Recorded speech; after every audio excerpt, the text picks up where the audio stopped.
आनंद लीलामय विग्रहाय हेमाव दिव्यच्छवि सुंदराय तस्मै महाप्रेम रस प्रदाय चैतन्य चंद्राय नमो नमस्ते। निरानंदमिदं सर्वं प्रेमानंदस्पदे कृतं येन तं सततं वन्दे नित्यानन्दं जगद्गुरुं। श्री अद्वैतं नमस्तुभ्यं कलिजन कृपानिधे गौरे प्रेम प्रदानाय श्री सीतापतये नमो। लादिनी स्वरूपाय गौरांग सुहृदाय च भक्त शक्ति प्रदानाय गदाधर नमस्तुते। प्रणमामि श्रीवासं तमाद्दं पंडितं मुदा श्री गौरांग कृपा पात्रं कीर्तनानंद मानसं। गौरे प्रेम प्रदावैव सर्वत्र समुदर्शिनी नारायण सुताय च श्रीमन्नरोहरये नमो। बर्हापीडभिरामं मृगमदतिलकं कुण्डलाक्रान्त गण्डं कञ्जाक्षं कम्बुकण्ठं स्मितसुभगमुखं साधरेणस्तवेनुं श्यामं शान्तं त्रिभंगं रविकरो वसनभूषितं वैजयन्त्या वन्दे वृन्दावनस्थं जुभूतिशतवृतं ब्रह्मगोपालवीशं। नमो नलिनोनित्राय वेणुवाद्य विनोदिने राधाधर सुधापनं शालिने वनमालिने। हे कृष्ण करुणा सिंधु दीनबंध जगते पते गोपेश गोपिका कांत राधाकांत नमस्तुते।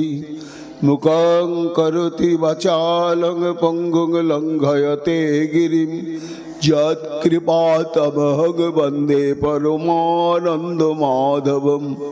तप्तो कांचन गौरांगी राधे वृंदावनेश्वरी वृषभानुसुते देवी तं नमामि हरिप्रिये। महाभाव स्वरूपा तं कृष्ण प्रिया भूरियसी प्रेम भक्ति प्रदे देवी राधिका तं नमाम्यहम्। वंदे नंद ब्रज स्त्रीनांग पादरेणुमभिघ्नसो यासांग हरिकथोद्गीतं पुनाति भुवनत्रयम्। आचतुर्वदन ब्रह्मादिबाहुरपरो घोरी अभालोचन शंभुर्भगवान् बदरायणि।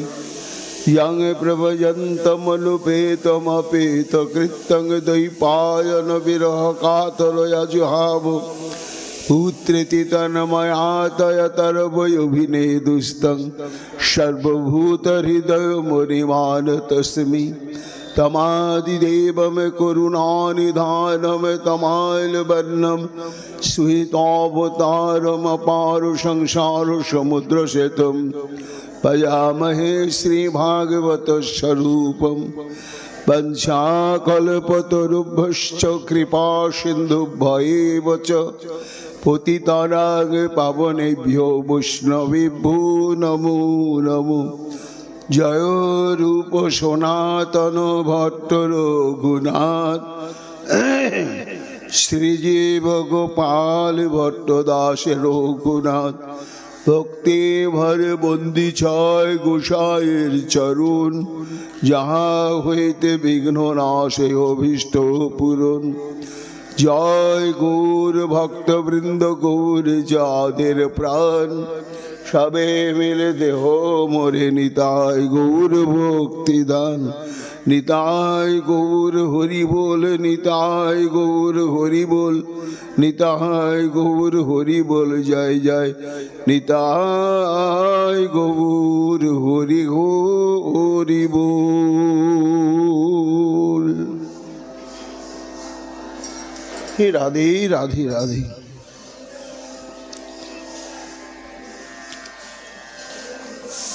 এক অঙ্গে সিদ্ধি পাইল বহু ভক্তগণ,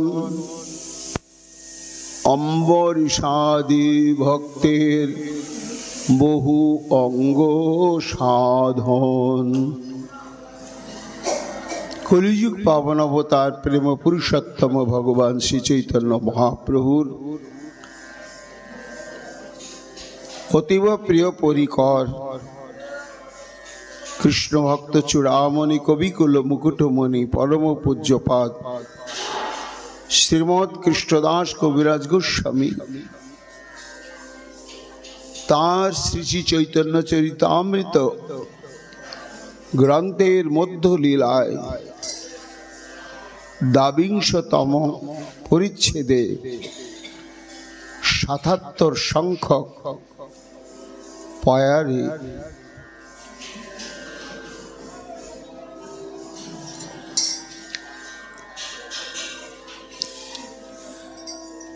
এই ৬৪ প্রকার ভক্তি অঙ্গের বিবরণ সম্পর্কে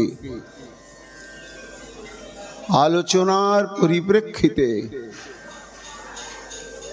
শ্রীমন মহাপ্রভু সনাতন গোস্বামী পাদকে বললেন, সনাতন, এই এক অঙ্গ সাধন করে ৬৪ অঙ্গের মধ্যে মুখ্য হচ্ছে নববিধা ভক্তির ৯টি অঙ্গ, আর এই ৯টি অঙ্গের যে কোনো একটি অঙ্গকে আশ্রয় করে বাকি ৮টি অঙ্গ অনুশীলন না করেও কেবল একটি মাত্র অঙ্গকে সুদৃঢ় বিশ্বাস ঐকান্তিক সাধন প্রচেষ্টার দ্বারা যারা অনুশীলন করলেন তাতেই সিদ্ধি লাভ করলেন। এই নববিধা ৯টি অঙ্গের এক একটি অঙ্গকে আশ্রয় করে কারা ভগবানের প্রসন্নতা বিধান করে সেবা সৌভাগ্য পেয়ে কৃতার্থ হয়েছিলেন, একে একে আমি তোমাকে বিস্তৃতভাবে বললাম। এখন এই রকমও ভক্ত আছে, তাদের অনুরাগ এবং সামর্থ্য আলাদা। তারা ভাবছে আমার যদি ক্ষমতা থাকে, সামর্থ্য থাকে, সুযোগ থাকে, সৌভাগ্য থাকে, তা আমি একটা অঙ্গ অনুশীলন করব কেন? যতটা পারা যায় সম্পূর্ণই করব। জগতে এরকমও ভক্ত রয়েছে যারা নববিধা ভক্তির ৯টি অঙ্গই প্রত্যেক দিন অনুশীলন করেন। এইরকম ভক্ত রয়েছে সনাতন। তাদের মধ্যে অন্যতম ভক্ত হচ্ছে, তুমি জানো তার ভজনের নিষ্ঠার কথা, তবু আমি বলি, অম্বরীষাদি ভক্তের বহু অঙ্গ সাধন। অম্বরীশ এবং অম্বরীশের মত ভাগবতে অনেক অনেক পরম ভক্তিমান ভক্তি সাধক রাজন্য বর্গের কথা বলা হয়েছে। তা একজনের আচরণ সম্পর্কে বিশেষভাবে অবহিত হলে আর প্রত্যেকের দৃষ্টান্ত দেখার কোনো প্রয়োজন থাকে না। এই জন্য সনাতন আমি অম্বরীশের বহু অঙ্গ এই ভক্তি অনুশীলনের প্রসঙ্গ নিয়ে তোমাকে বলছি। অর্থাৎ মহারাজ অম্বরীশ সাধারণ গৃহস্থ না, আবার গৃহত্যাগী সন্ন্যাসীও না। তিনি হলেন অদ্বিতীয় একচ্ছত্র সমগ্র পৃথিবীর প্রশাসনকারী সম্রাট। এই সপ্তদ্বীপা পৃথিবী তিনি শাসন করতেন। তাহলে তার দায়িত্বভার, তার জীবনের ব্যস্ততা কতখানি ছিল, কিন্তু তার ভক্তি সাধনটি কেমন ছিল জগৎকে তিনি দেখালেন যে মানুষের জীবন যতই ব্যস্ত থাকুক আর যতই সময়ের অভাব থাকুক, মানুষ যদি ইচ্ছা করে তার মধ্যেও ভক্তি সাধন অনুশীলন করতে পারবে। কেমন পারবে সেটি বলছেন সুখদেব গোস্বামীপাদ মহারাজ পরীক্ষিতের নিকটে।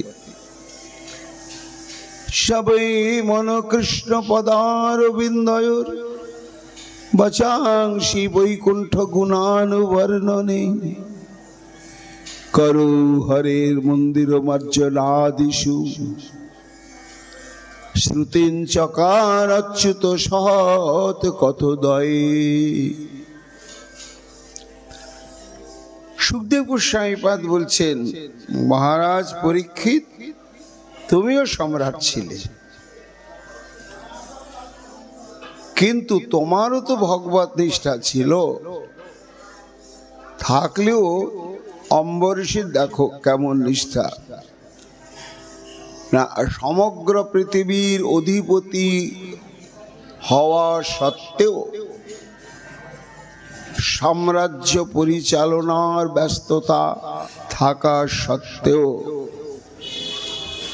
সর্ব ইন্দ্রিয়কে তিনি নিযুক্ত করে রেখেছিলেন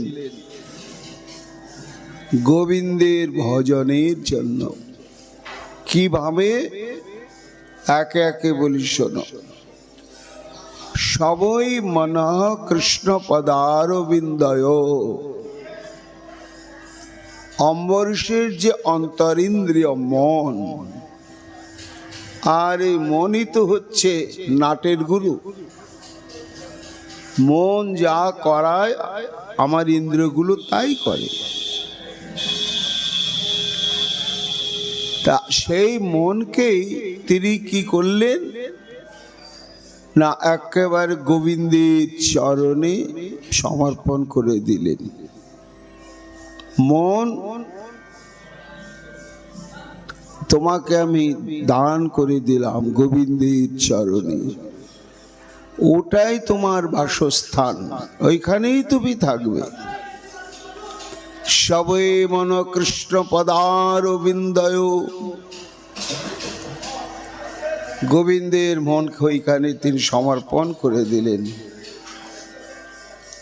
গোবিন্দ যেন বলছেন, আরে তোমার মন নিয়ে এত বড় সাম্রাজ্য পরিচালনা করতে হবে, তোমার মনটাকে তুমি আমাকে দিয়ে দিচ্ছ, তাহলে তোমার এই রাজ্য পরিচালনা, প্রজাদের প্রতি কর্তব্য সাধন, তার উপরে তুমি গৃহস্থ আত্মীয় স্বজন পুত্র কন্যাদি তাদের কর্তব্য সাধনের ব্যস্ততা তোমার থাকবে। তাই মনটা তুমি কেন আমাকে দিয়ে দিচ্ছ? লো ঠাকুর, তুমি তো চেয়েছ আর জগৎকে এটাই জানিয়ে দিয়েছ যে মনটা তোমাকে দিলাম আমাকে দেওয়ার জন্যই। কোথায় বলেছে? ওই যে গীতায় বলেছ মনমনা ভব। অর্জুনকে বললে না, অর্জুনকে দিয়ে জগৎকে শিক্ষা দিলে, অর্জুন তোমার মনটা আমাকে দিয়ে দিয়ে তোমার মন আর আমার মন একাকার করে নাও। তাহলে মনটা যদি গোবিন্দকে উৎসর্গ করা যায়, সেই মনকে নিয়ে আর কোনো সমস্যার সৃষ্টি হয় না। কেন মানুষের যত কিছু শান্তি অশান্তির মূলেই হচ্ছে মন। মন এব মনুষ্যানাং কারণ বন্ধ মোক্ষয়।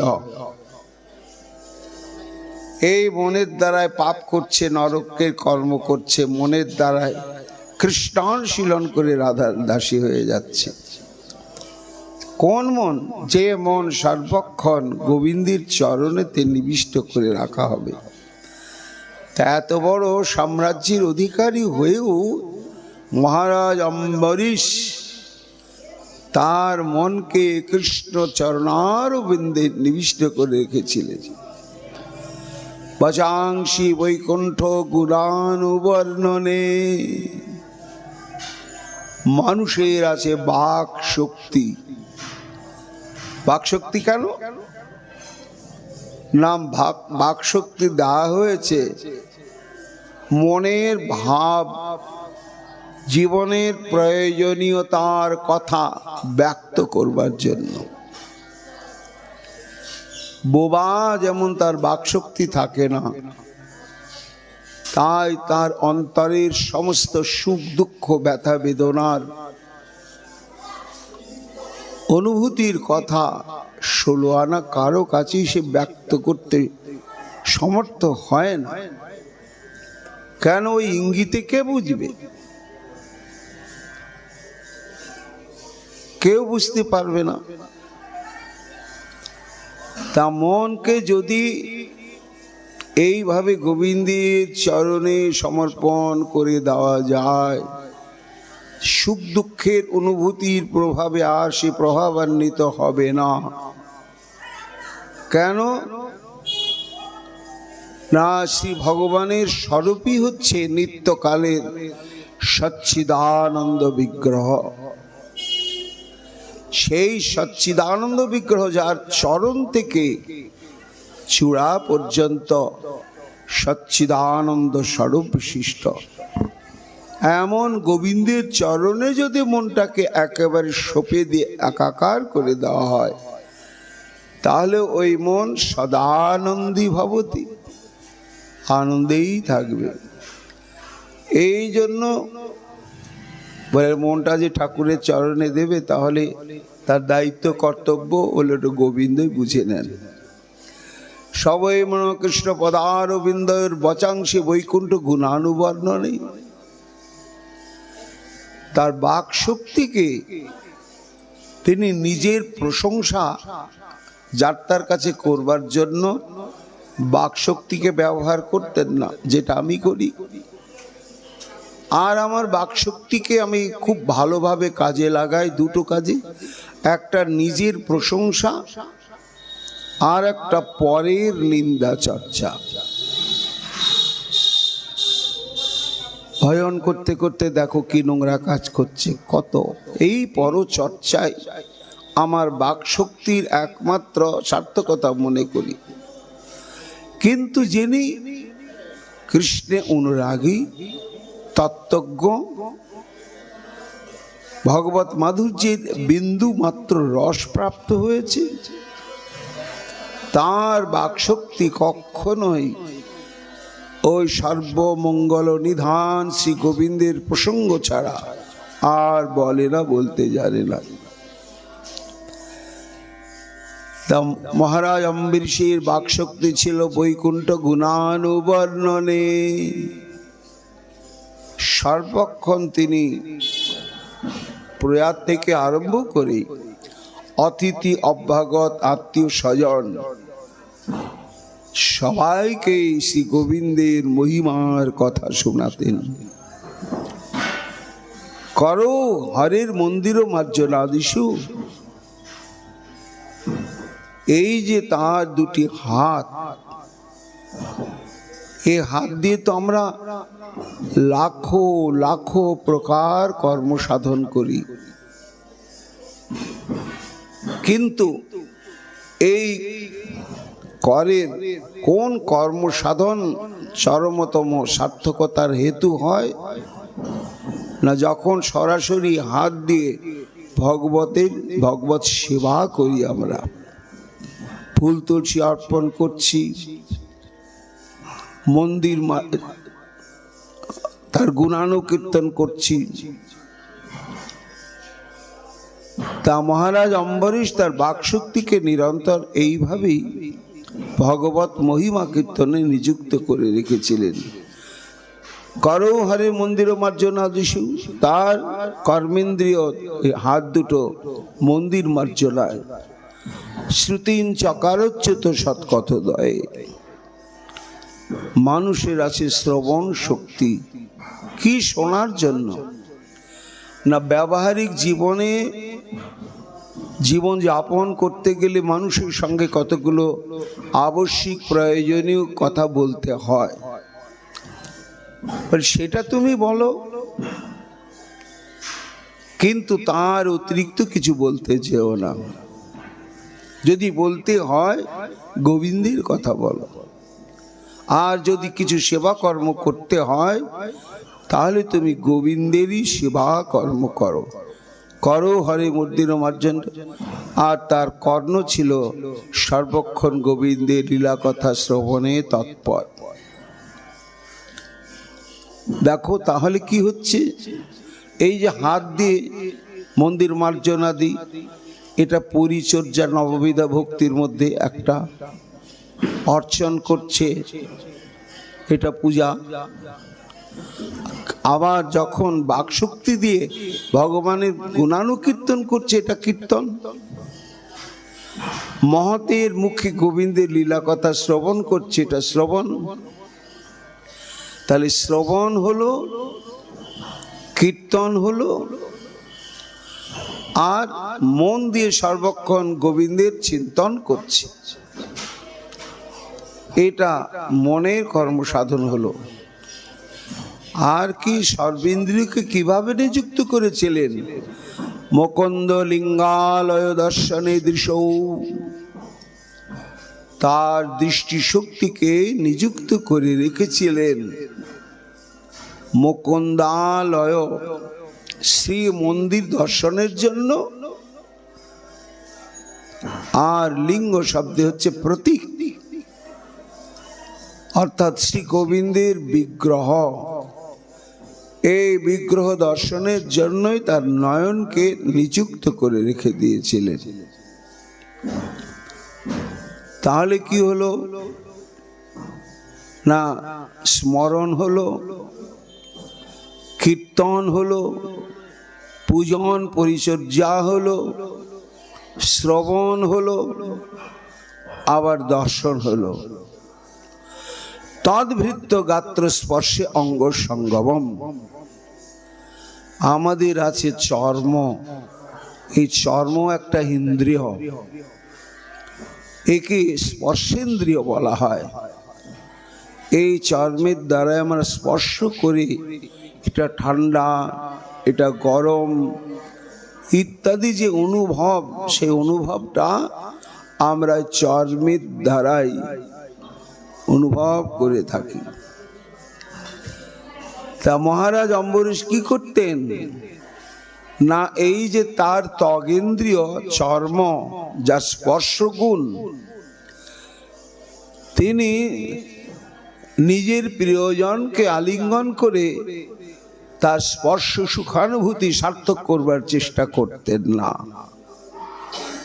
কি করতেন তিনি? তদ্ভৃত্য গাত্র স্পর্শে অঙ্গ সঙ্গমম। তদ বলতে শ্রী গোবিন্দ, গোবিন্দের চরণে 16 আনা আত্মসমর্পণ করে যারা দেহ গেহ দ্বার ইত্যাদিকে সর্বস্ব পরিত্যাগ করে নিরন্তর কৃষ্ণ ধামে অবস্থান পূর্বক শ্রী ভগবানের সেবা করে চলেছেন, এইরকম যে সমস্ত ভক্ত যারা অম্বরীশের সমবয়স্ক এবং কেউ কেউ অম্বরীশের চাইতে বয়সে একটু কমও বটে, তা অম্বরীশের এই চর্মেন্দ্রিয়কে সার্থক করতেন কি করে না, তাদের ভৃত্য গাত্র স্পর্শে অঙ্গ সঙ্গমম। ওই সমস্ত হরি ভক্তকে আলিঙ্গন করে এই যে স্পর্শে যে চর্মে যে স্পর্শগুণ রয়েছে সার্থক করতেন। ঘ্রাণঞ্চ তৎ পাদ সরজ সৌরভে, আর তার যে ঘ্রাণ শক্তি নাসিকায় রয়েছে, ঘ্রাণ শক্তি, গন্ধ নেবার শক্তি, তা মহারাজ অম্বরীশ তার এই গন্ধ নেবার শক্তিকেও ভক্তি সাধনায় নিয়োজিত করেছিলেন। কি বলে, ওরে নাক, তুই তো গোলাপ ফুলের গন্ধ আস্বাদন করার জন্য পাগল, তাই পটপট করে বাগান থেকে তুলে নিয়ে এসে টবে রেখে দিয়েছি। না না না, জড় জগতের কোনো গন্ধ দ্রব্যের আস্বাদনের দ্বারা জীবের কখনো এই ঘ্রাণ শক্তি সম্পন্ন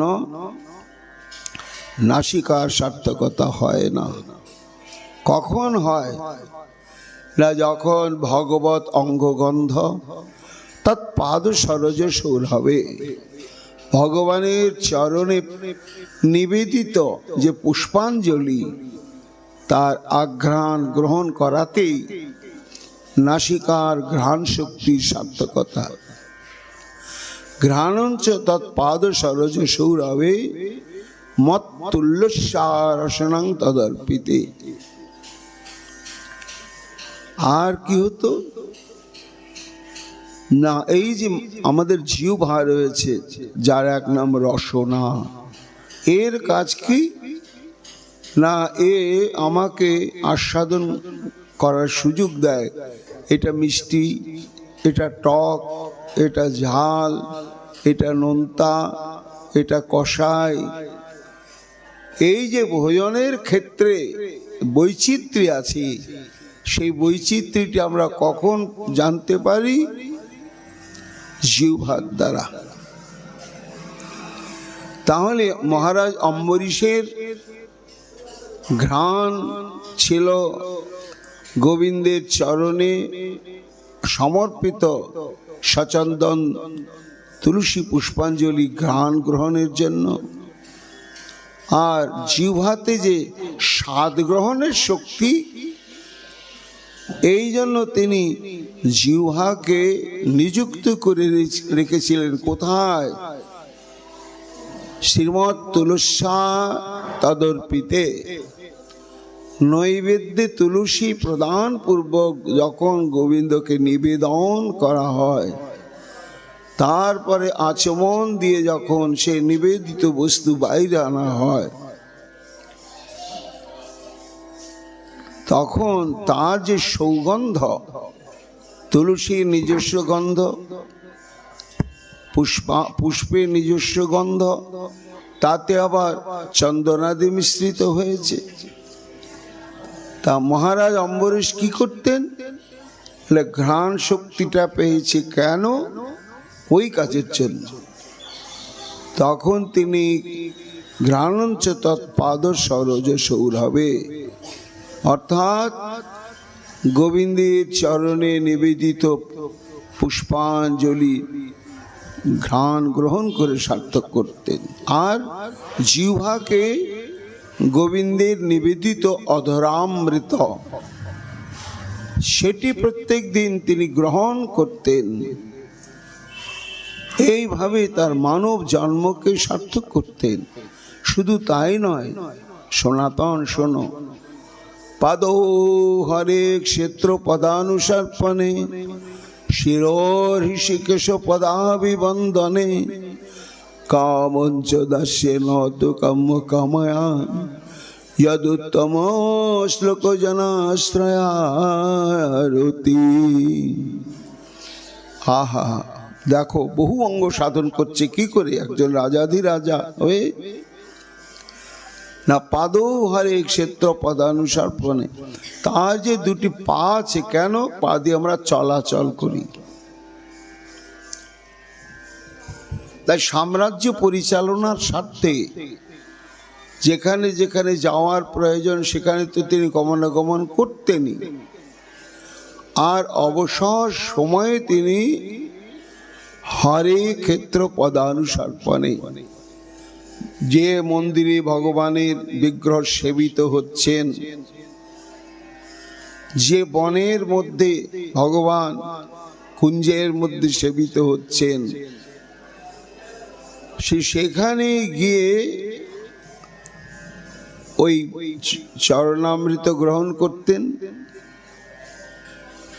তারপরে প্রণাম করতেন, দণ্ডবোধ করতেন, পরিক্রমা করতেন। এইভাবে যে দুটো পা পেয়েছেন চলাচলের জন্য, মহারাজ অম্বরীশ এই চলাচলের দ্বারা, ভগবানের শ্রী মন্দিরে যাতায়াতের দ্বারা তার এই চলৎ শক্তি সম্পন্ন যে চরণ ইন্দ্রিয় তিনি সার্থক করতেন। শির ঋষিকেশ পদাভিবন্দনে, আর শিরুদেশকে তিনি সার্থক করতেন। প্রত্যেক দিন ভগবান ঋষিকেশের চরণে বারবার প্রণাম করতেন। কামঞ্চ দাস্যে নত কাম কাম্যয়া যদ উত্তম শ্লোক ও জনাশ্রয়রতি। আর কি করতেন মহারাজ অম্বরীশ? না, আমাদের জন্ম তো কাম থেকেই। পিতা মাতা যদি কামের দ্বারা প্রভাবান্বিত না হন, কখনো পুত্র কন্যার জন্ম হবে না। তা যেহেতু কামের থেকে আমাদের জন্ম, দেহ প্রাপ্তি, জন্মসূত্রে এই তেমনি আমাদের শরীরেও কাম রয়েছে, অস্বীকার করবার নেই। কিন্তু এই কামের সার্থকতা কোথায়? না, কামের দুটি অবস্থা। একটা হচ্ছে সম্ভোগ স্পৃহা, নারী পুরুষের সম্ভোগের যে স্পৃহা, এটাকে কাম বলা হয়। আর জড় জগতের যত রকম দেখে শুনে নিয়ে করে খেয়ে ভোগ আছে, এই ভোগের জন্য যে লালসা তৃষ্ণা, সেটাকেও কাম বলা হয়। তা দুটো কামই আমাদের ভক্তির বাধক। এতে ইন্দ্রিয়ের সার্থকতা নেই। তা যদি থাকত, তাহলে মহারাজ যজাতি এই কথা বলতেন না। ন জাতু কাম কামান উপভোগেন সম্মতি। অর্থাৎ যজাতি দেবযানীকে নিয়ে 1000 বছর নিরন্তর দিন রাত্রি সঙ্গ করে তৃপ্ত হবার চেষ্টা করলেন। তো 1000 বছর যখন অতিক্রান্ত হয়ে গেল, তখন তার বিবেক খুলে গেল। কি অদ্ভুত! এ তো আমার সম্ভোগ স্পৃহা বিন্দু মাত্র কমছে না, ঘৃণা আসছে না, যথেষ্ট হয়েছে, আর প্রয়োজন নেই, এই অলং বুদ্ধিটাও আসছে না। কেন আসছে না? তখন মনে পড়ল উপনিষদের কথা। তেন ত্যক্তেন গৃধ, ত্যাগের দ্বারাই ভোগ করতে হবে। তখন দেবযানীকে ডেকে বললেন, দেবযানী, আমি ভেবেছিলাম এই ভোগ করতে করতে করতে তৃপ্তি আসবে আর প্রয়োজন বোধ মিটে যাবে, কিন্তু তা মিটে না। কেন মিটে না?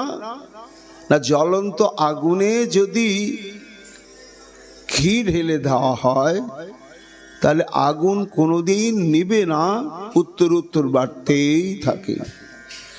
এই জন্য কাম সম্ভোগের দ্বারা কাম কখনো প্রশমিত হয় না।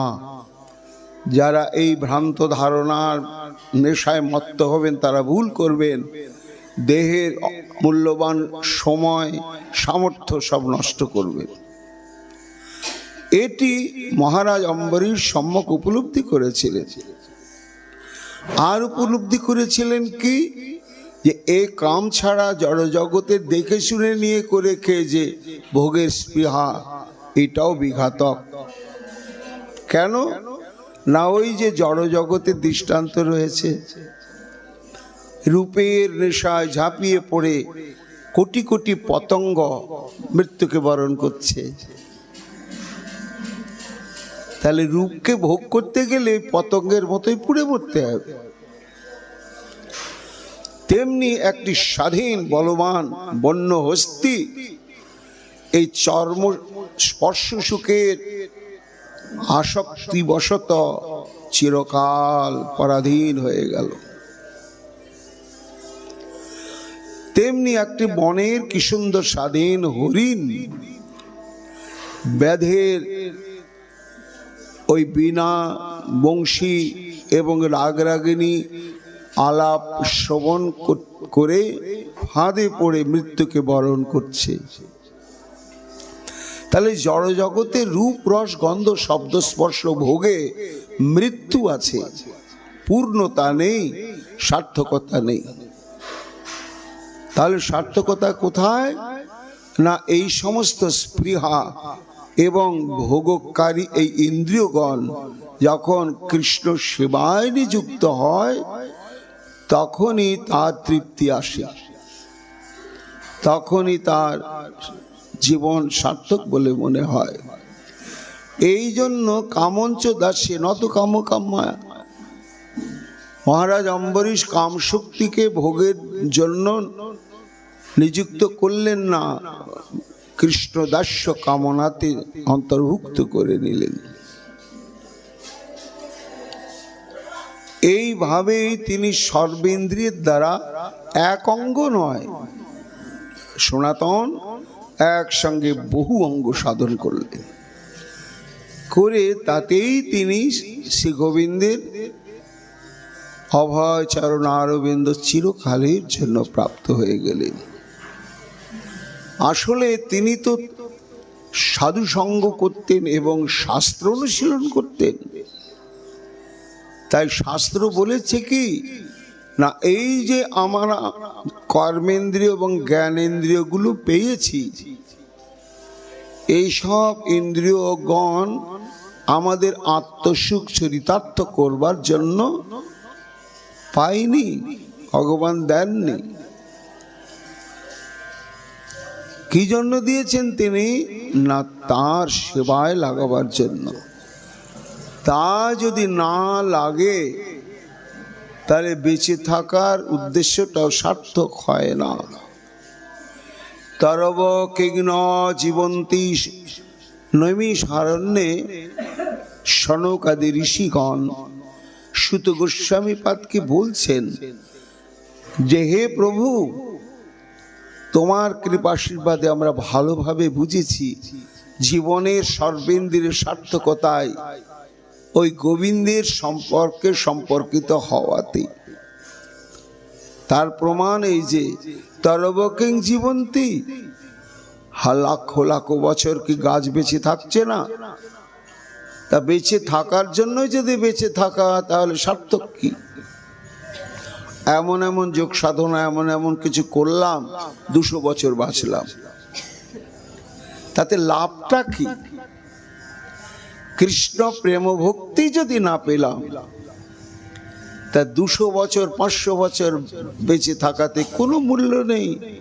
কেন, এখনো অনেক অনেক প্রাচীন বনেতে ওই রকম 5000 7000 বছর আগেকার গাছগুলো বেঁচে আছে। কি তাতে সার্থকতা? প্রেম ভক্তি লাভ করে যদি এক মুহূর্ত বাঁচা যায়, সেখানে জীবনের পরিপূর্ণতা। তাই তরব কিং ন জীবন্তী, গাছেরা কি বেঁচে থাকছে না? বলে না না, গাছেরা বেঁচে থাকছে কি, স্থবির জীবন, চলাফেরা করতে পারে না, শ্বাস প্রশ্বাস ফেলে না। ও শ্বাস প্রশ্বাস নিলে আর ফেললেই সার্থক। ভস্ত্রা কিং ন সংস্তুত। প্রাচীন কালে আমরা দেখেছি কামারশালায় চামড়ার তৈরি ভস্ত্রা থাকতো, ওটা দিয়ে ওই আগুনটাকে সবসময় জাগিয়ে রাখা হয়।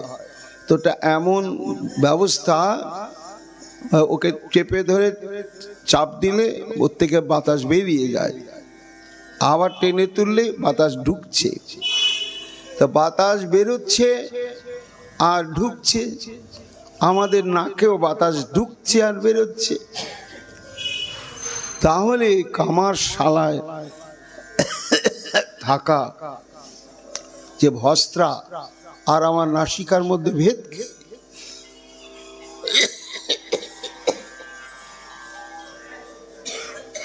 ভেদটা তখনই নির্ণয় হয় যখন আমরা ভক্তি সাধন করি।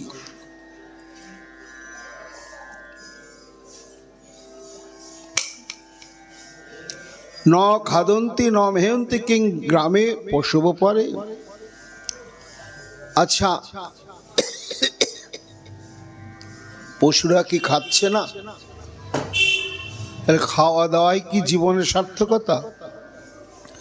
আচ্ছা, মৈথুনাদি ধর্ম এটাও পশুদের আছে তো, তাহলে এখানে কি জীবনের সার্থকতা? কখনো নয়। সবীর বরাহস্ত্র খরৈ সংস্থিত পুরুষ পশু ন যৎ কর্ণ পথপেত জাতু কাম গদাগ্রজ। গদাগ্রজ মানে শ্রীকৃষ্ণ। যে কর্ণকুহরে ভগবান কৃষ্ণের নাম কখনো প্রবেশ করে না, সেই কর্ণবিশিষ্ট মানুষ কেমন? স মানে কুকুর, বিষ্ঠা ভোজন করে। বীর মানে শূকর। অস্ত্র মানে উট। খর মানে গর্ধব। তাদের জীবনটা এর সঙ্গে তুলনা হয়। বিলে বতরুক্রম বিক্রমান যে ন শীর্ণত কর্ণপুটেষু নরস্য শিভাসতি দাদ্দুরে কে বসুত ন চোপগায়ত উরুগায় গাথা। মহাপ্রভু বলছেন, দেখো অম্বরীশ যে তার সকল ইন্দ্রিয়কে কৃষ্ণানুশীলনে নিযুক্ত করেছিলেন। কেন? রাম শাস্ত্রে এই সমস্ত তত্ত্বজ্ঞান তিনি লাভ করেছিলেন। আবার ইন্দ্রিয়গুলোর পরিণাম কি হচ্ছে? বিলে বতনুক্রম বিক্রমান যে ন শ্রীণত কর্ণপুটেষু নরস। এই দুটো কান কেবলমাত্র ছেঁদা, গর্তই মাত্র। যদি এই কর্ণের দ্বারা শ্রী গোবিন্দের লীলা কথা কখনো শ্রবণ করা না হয়। জিহ্বাসতি দাদ্দুরে কবসুত। যে জিহ্বার দ্বারা সুকৃতিলভ্য কৃষ্ণের অধরামৃত সাধন করা হলো না, যে বাকশক্তির দ্বারা গোবিন্দের গুণানুকীর্তন করা হলো না, অথচ বক বক বক বক করেই যাচ্ছে সারা দিন রাত, সেটাকে কি বলা হচ্ছে? জিহ্বাসতি দাদ্দুরে কবসুত। সনকাদি মুনি বলছেন যে হে প্রভু, হে সুত গোস্বামীপাদ, সেই জিহ্বা হচ্ছে অসতী। অসতী স্ত্রী কি করে না, স্বামীর কাছেই থাকে, কিন্তু পরপুরুষের প্রশংসায় সে মুখরিত হয়ে থাকে। কত দেখতে ভালো, কত ভালোবাসতে জানে, কত উদার, কত দাতা, কত কি। ঠিক তেমনি যে জিহ্বা গোবিন্দের গুণানুকীর্তন করে না, তার স্বামী তো আমাদের ঋষিকেশ শ্রী গোবিন্দ। সেই গোবিন্দের গুণানুকীর্তন বর্ণনা না করে দেহ দৈহিক সম্বন্ধযুক্ত আত্মীয় স্বজন 14 গোষ্ঠীর উদারতা, ভালোবাসা, রূপ গুণ নিয়ে বকর বকর করে যাচ্ছি। এতে কি হচ্ছে? দাদ্দুরে কেবল সুত, ব্যাঙ যেমন কটকট করে ডাকে, শব্দ করে, যত বেশি শব্দ করে ততই সাপ জানতে পারে ওইখানে ব্যাঙ আছে, আর গিয়ে হরিবোল করে দেয়। তা জিহ্বা পেয়ে কেবলমাত্র বকবক করে, গোবিন্দের কথা বলে না, ওই মৃত্যুরূপ কাল সর্প তার দিকে এগিয়ে আসে। ভার পরং পট্ট কিরীট জিষ্টম উত্তমাঙ্গং ন নবেন মুকন্দম শাব করৌ ন কুরুত সপর্যাং হরের লসৎ কাঞ্চন কঙ্কনৌ বা। মহাপ্রভু বলছেন, সনাতন দেখো, এইসব তত্ত্ব অম্বরীশ জেনেছিলেন কি না? ভার পরং পট্ট কিরীট জুষ্ট, অর্থাৎ একেবারে মূল্যবান কারুকার্য করা, জরি করা সিল্কের পাগড়ি, তাতে নানা রকম মুকুট দিয়ে মাথাটাকে সাজালেই শরীরের সার্থকতা হয় না। যদি সেই মস্তক গোবিন্দের চরণে প্রত্যেক দিন বারবার দণ্ডবত না করে, বারবার গোবিন্দের চরণে যদি নত না হয়, তাহলে ওই মস্তকের যত কিছু মুকুট, পাগড়ি, সোনা দানা ইত্যাদি মণিক মাণিক্য, সেটা কেমন হয়? ভার পরম। কেমন ভার পরম? একটা মানুষ সমুদ্রে যদি ঝাঁপ দেয় তো জানেন তো, সমুদ্র কিছু গ্রহণ করে না, ডোবে না। কিন্তু ওই মানুষটাকে যদি এক কুইন্টাল পাথর বেঁধে দেওয়া হয়, তখন হরিবোল ডুবে যায়। তাই ভব সমুদ্রে ভাসমান এই জীবগুলো ভাসছে, আর যাদের মাথাটা কোনোদিন গোবিন্দের চরণে নত হচ্ছে না, অথচ সাজগোজে উন্নত হয়ে থাকছে, সেটাই হচ্ছে ওই 1 কুইন্টাল পাথরের মতো ওই মানুষটাকে ভবসমুদ্রের অতল তলে ডুবিয়েই নিয়ে চলে যাচ্ছে। কোনো মূল্য নেই। শাব করৌ ন কুরুত সপর্যাং হরের লসৎ কাঞ্চন কঙ্কন। হাত দুটো কত গয়না পড়েছি জগৎকে দেখানোর জন্য, কিন্তু এত সাজানো গোছানো হাতটা দিয়ে যদি কোনোদিন শ্রী গোবিন্দের সেবা করা না যায়, সাধু বৈষ্ণবের সেবা করা না যায়, শাব করৌ মৃত ব্যক্তির হাস্তের ন্যায় মূল্যহীন। এই জন্য এই সব তত্ত্ব মহারাজ অম্বরীশ জেনেছিলেন বলেই বহু অঙ্গ ভক্তির সাধনকে তিনি অনুশীলন করতেন সম্রাট হয়েও। শাবাগ জয়াতস্য গুণান গৃণীতে করৌ চ তৎকর্ম করৌ মনুষ্য স্মরেত বসন্তং স্থির জঙ্গমেষু শৃণোতি তৎ পুণ্য কথা সকর্ণ। আবার সুদামা শ্রী বিষ্ণু মহারাজ পরীক্ষিত এই কথাগুলোই বলেছিলেন সুকমুনিকে, প্রভু বলুন কৃষ্ণ কথা। কেন না? যে মুখ কৃষ্ণ কথা বলে না সেটা মূল্যহীন, যে কর্মেন্দ্রিয় কর্ম করে না গোবিন্দের জন্য মূল্যহীন, যে মন গোবিন্দের লীলা স্মরণ করে না মূল্যহীন, এবং সেই মস্তকটা মূল্যহীন যে গোবিন্দের চরণে নত না হয়। সেই চক্ষুটা চক্ষু নয় যে গোবিন্দের রূপ দর্শন না করে, বৈষ্ণবকে দর্শন না করে। অঙ্গানি বিষ্ণুরত তজ্জননাং পদদকং জানি ভজন্তে নিত্যম। এই জন্য সনাতন সব ব্যবস্থা আছে।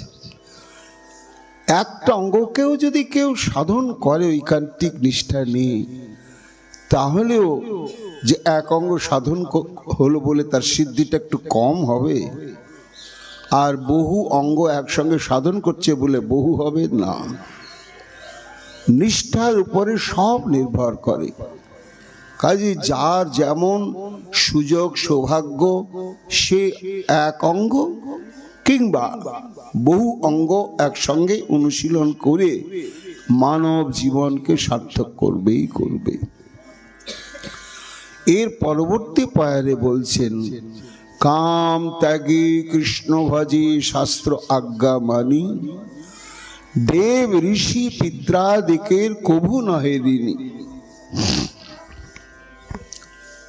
সনাতন বলছেন, প্রভু এটা ঠিক বুঝতে পারছি না, কাম ত্যাগী কৃষ্ণ ভজি শাস্ত্র আজ্ঞা মানি, এই কামটা কি? তখন মহাপ্রভু বলছেন, সনাতন তুমি জানো তবু আমাকে জিজ্ঞাসা করছো।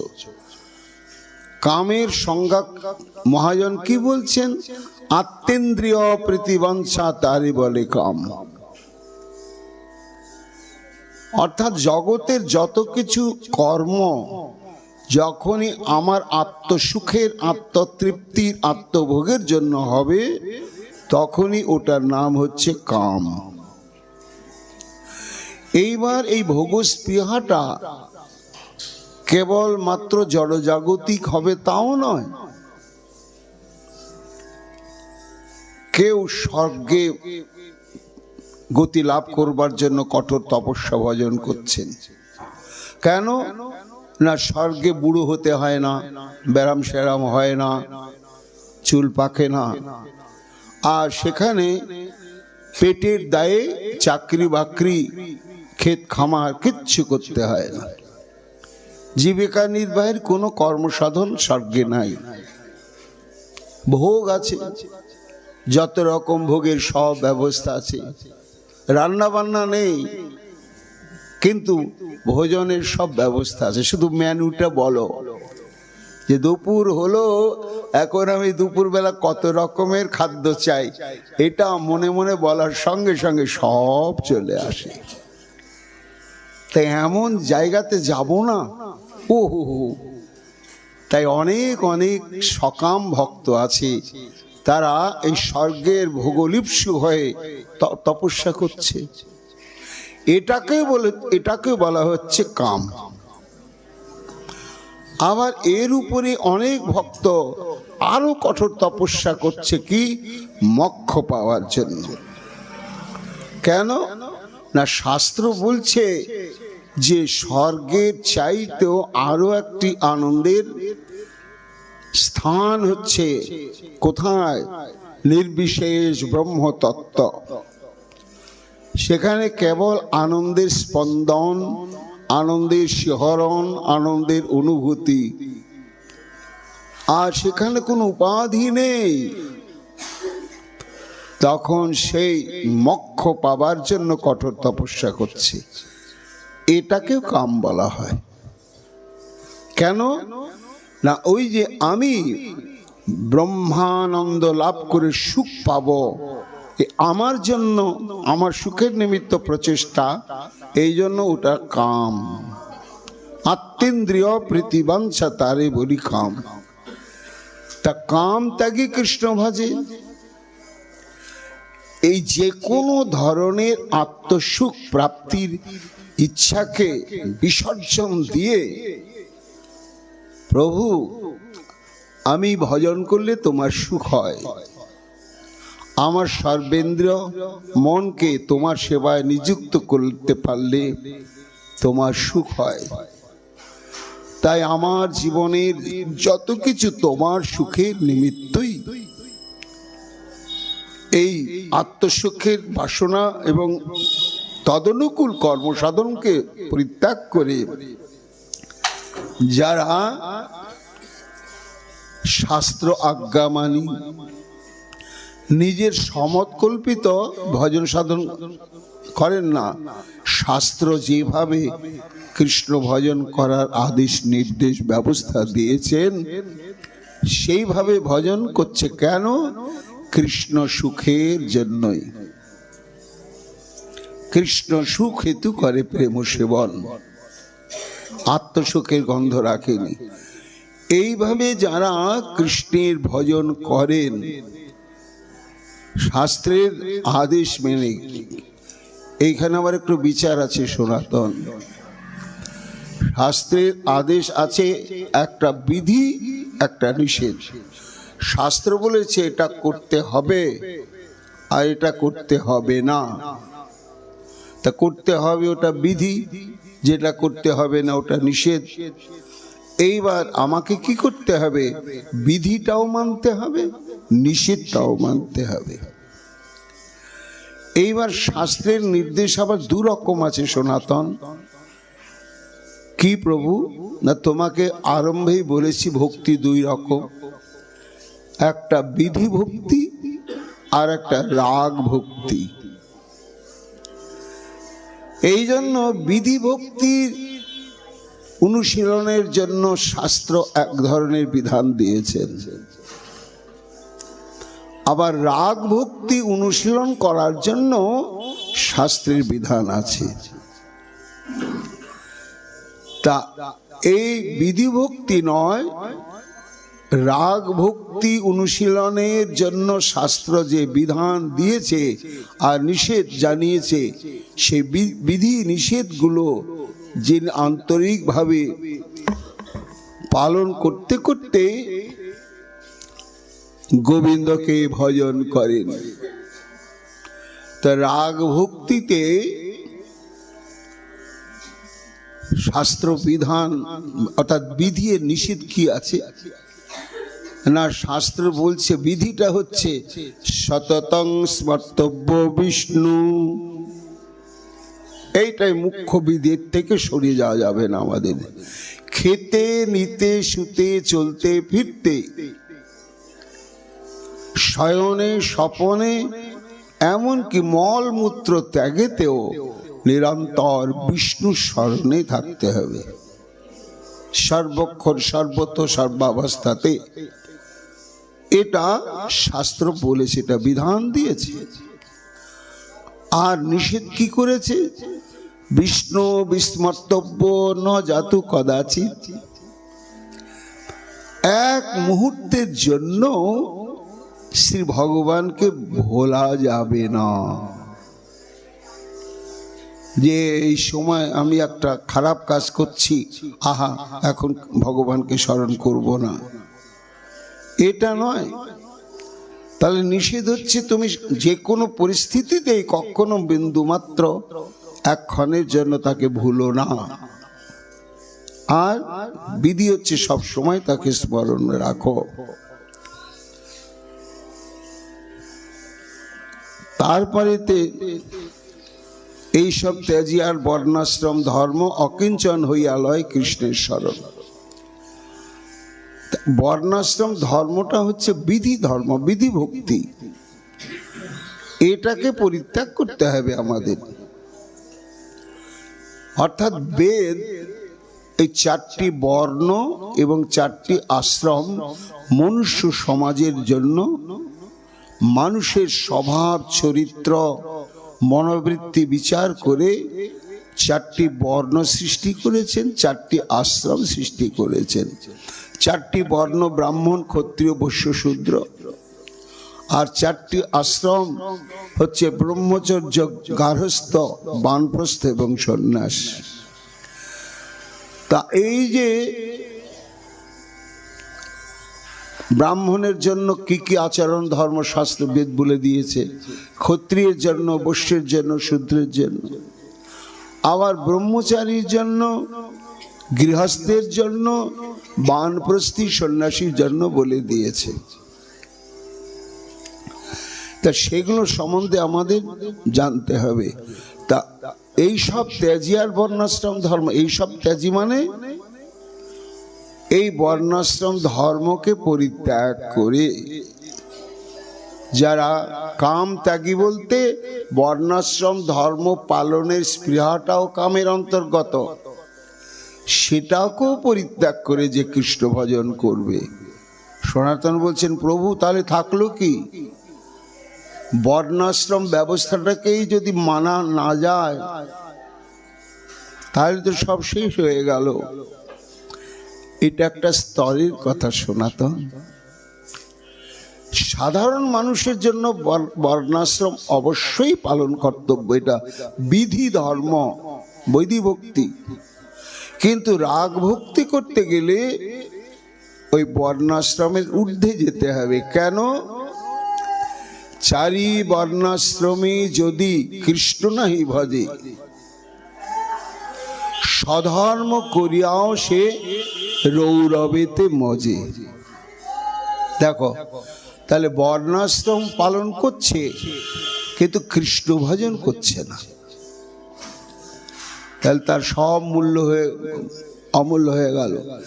এইবার যদি বর্ণাশ্রম পালন না করে কৃষ্ণের অনুশীলন করে, তাহলেই তার পরাগতি।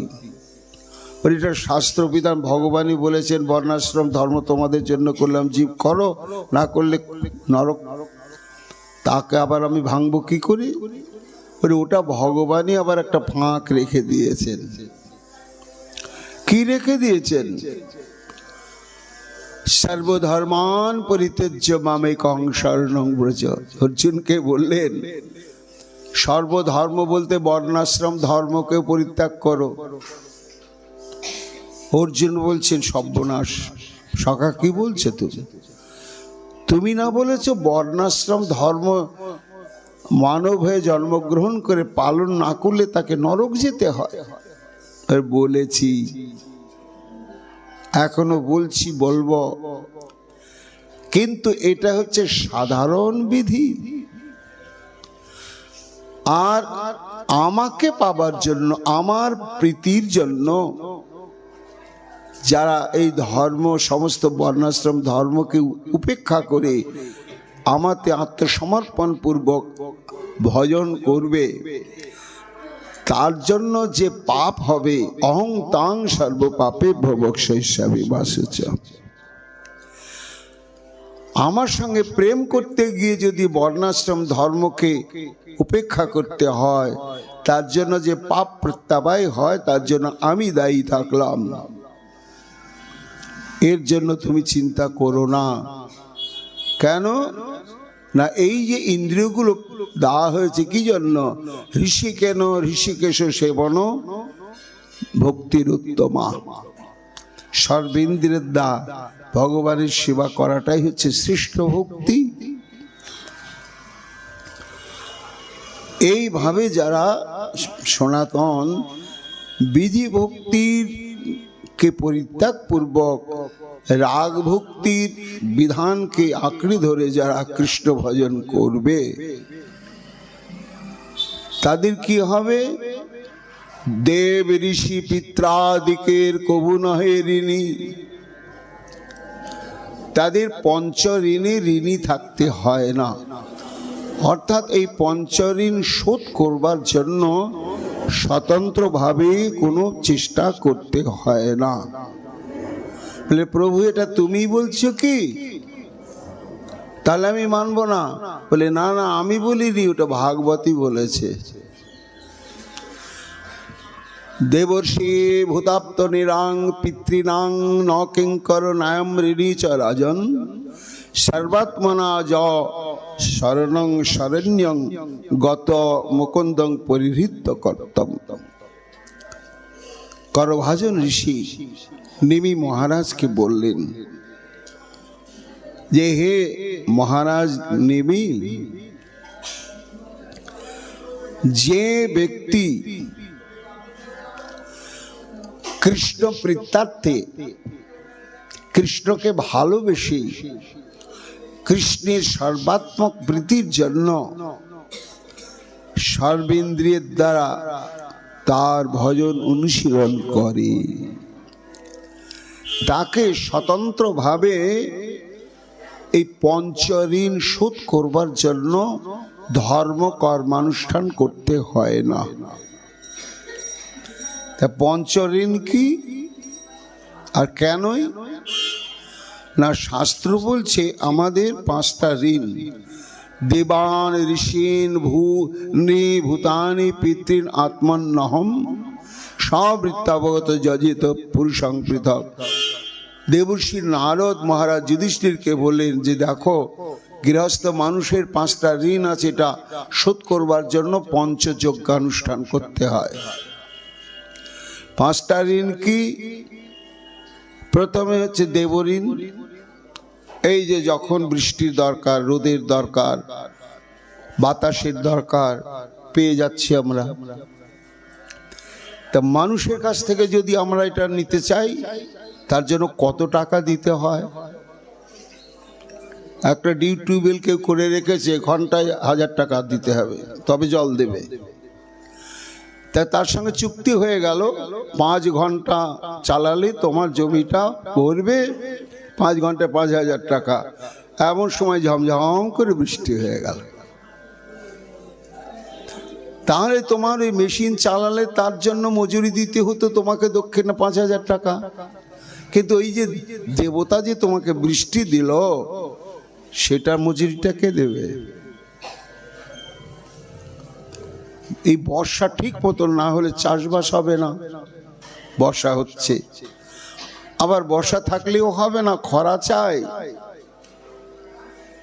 এইভাবে যত কিছু আমরা প্রাকৃতিক সুযোগগুলো প্রাপ্ত হচ্ছি দেবতাদের কাছ কৃপাতে, এই জন্য আমরা প্রত্যেকে দেবতাদের কাছে ঋণী।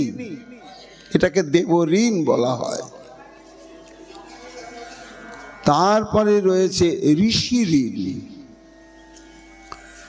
ঋষি ঋণ কি না, এখন যেমন আমরা গ্রন্থ লিখছি, হ্যাঁ, মানুষ গ্রন্থ পড়ে তত্ত্বজ্ঞান লাভ করুক, এটার যেমন একটা ইচ্ছা থাকছে, উদ্দেশ্য থাকছে, ঠিক তার সঙ্গে সঙ্গে এটা বিক্রি করে করে আমি অনেক টাকা রোজগার করব, এই ব্যবসায়িকা বুদ্ধিটাও থাকছে।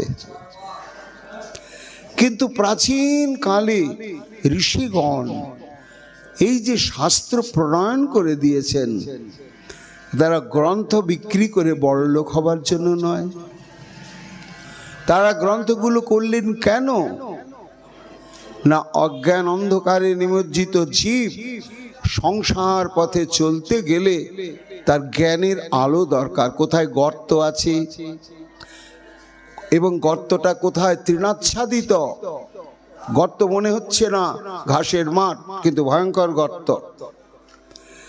এইভাবে দেহ তত্ত্ব, সংসার তত্ত্ব, ইন্দ্রিয় তত্ত্ব, যত রকম সব ঋষিগণ আমাদের শাস্ত্রে খুলে খুলে বলে দিয়েছে, এবং বলে দিয়েছে যে জীব, এই শাস্ত্র তুমি পড়িও, পড়লে তুমি সংসারে আর ঠকবে না। তা আমরা তো আজ পর্যন্ত শাস্ত্রের দিকে তাকালিম না। এখনো অনেক মানুষ আমরা আছি, সনাতন ধর্মের গ্রন্থ ছেড়ে দিন, যে কৃষ্ণ ভজন করছি। চৈতন্য মহাপ্রভুর সময়ে গোস্বামীগণ কত গ্রন্থ প্রণয়ন করলেন আমাদের আস্বাদনের জন্য, আজও আমরা জানি না। তা গোসাইয়ের ঋণ শোধ হবে কি করে? আমাদের জন্যই তো করলেন। তা এই ঋষিগণ আমাদের কল্যাণার্থে যে গ্রন্থ প্রবর্তন করলেন, সেটা যদি অধ্যয়ন আমরা না করি এবং শাস্ত্রের নির্দেশ মতো নিজের জীবনকে গঠন না করি, তাহলে ওটা ঋষিদের কাছে ঋণ থেকে গেল। এটা ঋষি ঋণ। এরপরে রয়েছে পিতৃঋণ। পিতা মাতা যদি কৃষ্ণ ভজন যোগ্য জন্মটা, দেহটা না দিত, তাহলে সবই ব্যর্থ হয়ে যেত। তাহলে পিতা মাতার কাছে ঋণ আছে। এই গেল 3টা ঋণ। আর একটা ঋণ হচ্ছে নিঋণ, মানুষের কাছে ঋণ। বলে আমি জীবনে কারো কাছে 1 টাকা ধার নিয়ে নিত, আর যতদিন বাঁচবো ধার নিতে হবে না। আবার আমার ঋণ কিসের? বলে আছে। কেন আছে না, দেখুন, টাকা দিয়ে একটা কাপড় কিনে আনলাম, আমি তো মনে করলাম আমার রোজগার টাকা দিয়ে কাপড়টা কিনলাম, ঋণ কোথায়? প্রচুর ঋণ। কেন? কাপড়টা আকাশ থেকে পড়েনি, কারখানায় তৈরি হয়েছে। এবং ওই কারখানার পেছনে যদি আপনি বিচার করেন, তো দেখবেন কোটি কোটি মানুষের ঘাম ঝরা পরিশ্রম জড়িয়ে আছে। ওটা যে সুতির কাপড় হয়, তা সুতোটা এলো থেকে? তুলো চাষ হয়েছে, চাষি তুলো চাষ করেছে, এবং তুলো চাষ করতে গিয়ে আনুষঙ্গিকভাবে তারও প্রচুর রকম খরচা হয়েছে, তার যন্ত্রপাতির পেছনে খরচা হয়েছে। এইবার তুলোটা আসছে, লক্ষ লক্ষ শ্রমিক তার থেকে সুতো তৈরি করছে, তারপরে সেই সুতো থেকে একটা কাপড় হলো, সেই কাপড়টা আমার কাছে আসছে। তা এত লক্ষ লক্ষ মানুষ যদি পরিশ্রম না করত, তাহলে দাম দিয়েও আমি বস্ত্র পেতাম না। এই জন্য পরোক্ষভাবে মানুষের এই পরিশ্রমের জন্য আমাদের একটা ঋণ আছে, এটাকেই বলা হয় নিঋণ। আর সর্বশেষ একটা ঋণ হচ্ছে ভূত ঋণ। এই যত রকম প্রাণী রয়েছে, এগুলো পরোক্ষ এবং প্রত্যক্ষভাবে আমাদের কল্যাণ সাধন করে। আজকে বিজ্ঞান এগিয়ে এসেছে, আমরা অনেক কিছু করছি, কিন্তু আগেকার দিনে চিন্তা করুন, মলমূত্র ত্যাগ করতে হতো গিয়ে মাঠে জঙ্গলে, কিন্তু তার জন্য কি আবহাওয়া দূষিত হতো? তা হতো না।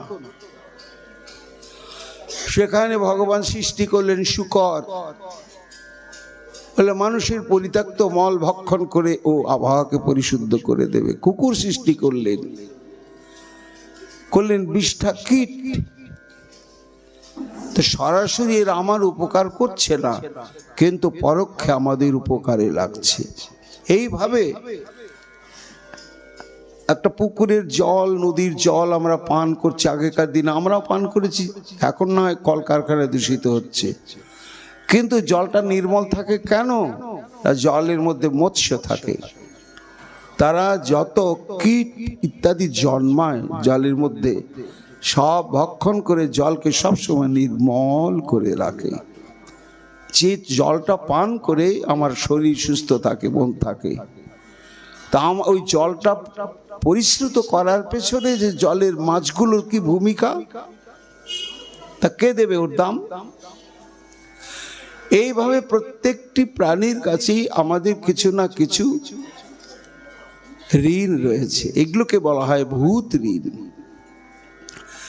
এই জন্য আমাদের প্রত্যেকের কর্তব্য হচ্ছে এই 5টা ঋণকে শোধ করবার জন্য সচেষ্ট থাকা। কিভাবে সেই ঋণ শোধ হবে? পঞ্চযজ্ঞের দ্বারা। আর এই পঞ্চযজ্ঞের পেছনে আরো কারণ আছে। আমাদের বাধ্যতামূলক অনিচ্ছাকৃত 5 প্রকার পাপ হচ্ছে। মনুসংহিতা বলছেন, পঞ্চসুনা গৃহস্থস্য চুল্লি পেশনু পুষ্কর কণ্ডনে চদকুম্ভস্য জাস্তু বায়ন তাসাং ক্রমেণ সর্বাসাং নিষ্কৃতার্থ মহাত্মভি পঞ্চক্লপ্তা মহাযজ্ঞা প্রত্যহং গৃহ মেদিনা। পঞ্চপাপ হচ্ছে পঞ্চসুনা। কি? এই যে আগুন জ্বালাচ্ছি তো উনানে, গ্যাসীয় কাজ, আমরা বুঝতে পারছি না, অদৃশ্য আগুনটা জ্বালার সঙ্গে সঙ্গে অনেক প্রাণী মারা যাচ্ছে। তা সুনা শব্দের হচ্ছে প্রাণী হত্যা নামক পাপের নাম সুনা। এটা হচ্ছে। তারপরে হচ্ছে শিল নোড়া, ওইখানে অদৃশ্য প্রাণী কত নিষ্পেষিত হয়ে যায়, যাতাতে হয়, ঝাঁটা দিয়ে ঝাড় দিচ্ছি। ঢেকি, উদুখল, জলপাত্র, এগুলোকে কেন্দ্র করে দৃশ্য অদৃশ্য স্থূল সূক্ষ্ম প্রাণী অনর্গল মৃত্যু মুখে পতিত হচ্ছে।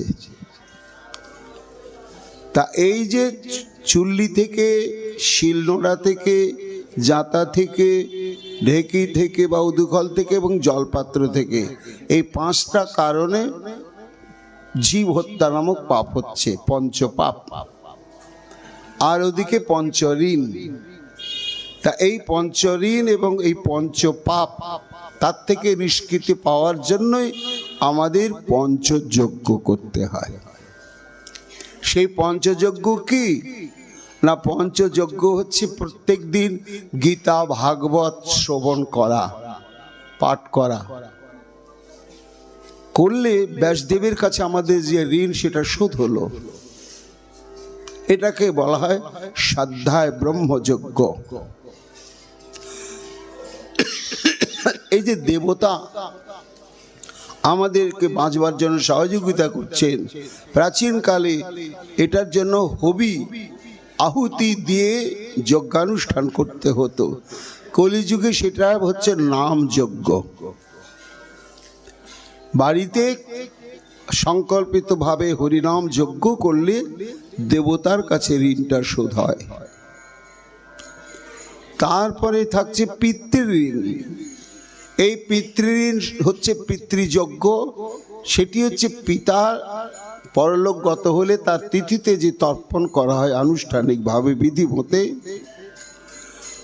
এবং বিবাহ আদি করে পুত্র কন্যা জন্ম দেওয়াতে পিতৃঋণ শোধ হয়।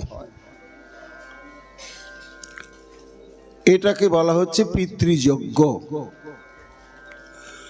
আর হচ্ছে গিয়ে এই যে মানে প্রাণীগণের কাছে আমাদের ঋণ থাকছে, এই ঋণ শোধের জন্য কি ব্যবস্থা হলো না, বলির ভৌত নিযজ্ঞ অতিথি পূজনম। এই কুকুর, গোমাতা ইত্যাদি ইত্যাদি প্রাণীকে মাঝে মাঝে যথাসাধ্য একটু ভোজন করাতে হয়, তাহলে ওই ভূত ঋণটা শোধ হয়। আর আগত সাধু গুরু বৈষ্ণব অতিথি নিয়মিত তাদের সেবা পরিচর্যা করলে এই যে লক্ষ লক্ষ কোটি কোটি মানুষের পরিশ্রমের ফলশ্রুতি স্বরূপ যা কিছু দ্রব্য আমি পাচ্ছি, এই ঋণটা শোধ হয়। তা শাস্ত্র বলছে এই পঞ্চযজ্ঞের মাধ্যমে এই পঞ্চ ঋণ এবং পঞ্চ পাপ থেকে নিষ্কৃতি পাবার যদি চেষ্টা না করে, তাহলে ভয়ঙ্কর নরকে তাকে যেতে হয়। কিন্তু শ্রীমন মহাপ্রভু বলছেন, সনাতন যারা একান্তভাবে সর্বধর্ম পরিত্যাগ করে কেবল কৃষ্ণ সুখের নিমিত্ত কৃষ্ণকে ভালোবেসে কৃষ্ণের ভজন করবে, তাদেরকে আর এই পঞ্চযজ্ঞ করতে হবে না। পঞ্চঋণ শোধ করবার কোনো চেষ্টা করতে হবে না। কেন হবে না? এ বিষয়ে ওই নিমি মহারাজ কে বললেন করভাজন ঋষি যে, হে মহারাজ, সর্বাত্মা যো শরণং শরণং গত মুকুন্দং, যে গোবিন্দের চরণে 16 আনা মন প্রাণ সমর্পণ পূর্বক গোবিন্দের সুখবিধানের জন্যই একেবারে নিযুক্ত হয়ে আছে, তাকে আর এই দেব ঋষি পিত্রাদিক কোনো ঋণ শোধ করার কোনো প্রয়োজন থাকেই না, একেবারেই থাকে না। এই জন্য কাম ত্যাগী কৃষ্ণ ভজি শাস্ত্র আজ্ঞা মানি, দেব ঋষি পিত্রাদি কভু নহে ঋণী। এরপরে বললেন, বিধি ধর্ম ছাড়ি ভজে কৃষ্ণের চরণ, নিষিদ্ধ পাপাচারে তার কভু নহে মন। এইভাবে বিধি ধর্মকে পরিত্যাগ করে যদি কেউ একান্ত একাগ্রভাবে কৃষ্ণকে ভালোবেসে ভজন করতে থাকে, তাহলে তার মনের মধ্যে কখনোই পাপ বাসনা আর জাগে না, একেবারেই জাগে না। জাগবেই বা কি করে? যে রাজভোগের স্বাদ পেয়েছে সে কি আর চিটে গুড় খাবার জন্য মন ছটফট করবে? আর তো করবে না। এই জন্য এই নিষিদ্ধাচার পাপাচারে তার চিত্ত কখনো আকৃষ্ট হয় না। এরপরে মহাপ্রভু এই ভক্তি ধর্ম সম্পর্কে আর কি কি বললেন আগামীকাল আমরা শ্রবণ কীর্তন করব। এখনকার মতো চরিতামৃত কথা এখানেই বিশ্রাম লাভ করছে। জয় জয় রাধে।